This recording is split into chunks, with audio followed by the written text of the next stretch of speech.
Do you think this is a flower? A skunk pulled it out of the sand and easily snapped it in half. Turns out, it was a scorpion disguised as a flower. All the scorpions got so scared they hid away. This place is called the Desert of Death. To show off his survival skills, the skunk tossed a rock far away. With that, all the danger was cleared. The rabbit immediately invited her to be his adventure partner. But this rabbit wasn't just any rabbit. Although he had a rabbit's face, he had chicken feet. Many years ago, King John discovered him abandoned by the river during a forest expedition. John immediately took a liking to the little creature and brought him home, naming him Chicken Hair. As Chicken Hair grew up, he was often teased by his peers for having chicken feet, which made him really sad. His dream was to become an adventurer like his father, but he had to pass strict tests. However, in this particular test, Chicken Hair didn't pass even a single round and ended up failing miserably.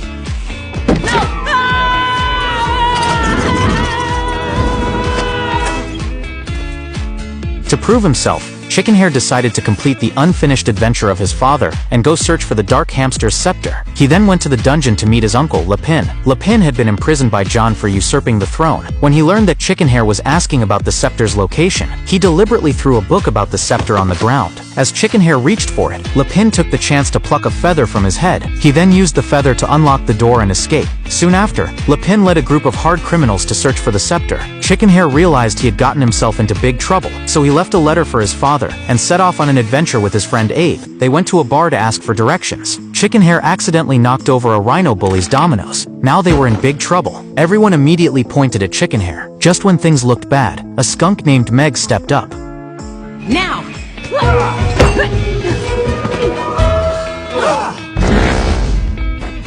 Just like that, Meg became Chicken Hair's companion and joined their adventure. With Meg's help, they successfully crossed the Desert of Death and arrived at a bamboo forest. But they hadn't gone far before they were ambushed. A group of pigs disguised as bamboo captured them and took them back to their camp, accompanied by loud trumpets. The little pigs began handing out torches. This was a group of well-trained little pigs. They formed neat rows, surrounding Chicken Hair and his two friends in the middle. When the pigs saw the rabbit with feathers and chicken feet, they were very curious. Just then their king Peppa appeared. Peppa looked them over and immediately decided to send them to the volcano as a sacrifice to the gods. The funny part was, the gods they feared were just a rock. That night, the pigs hung their cage high up in the air.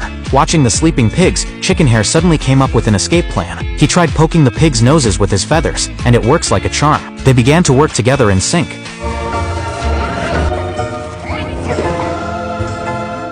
Soon the pigs were stacked on top of each other. Chicken Hair used his chicken feet to grab the key and successfully freed his friends. Then Chicken Hair tried to get his hat back but accidentally fell down. Luckily Peppa was sleeping deeply, so he didn't notice. But just as Chicken Hair was about to leave, he accidentally triggered the pig's alarm system.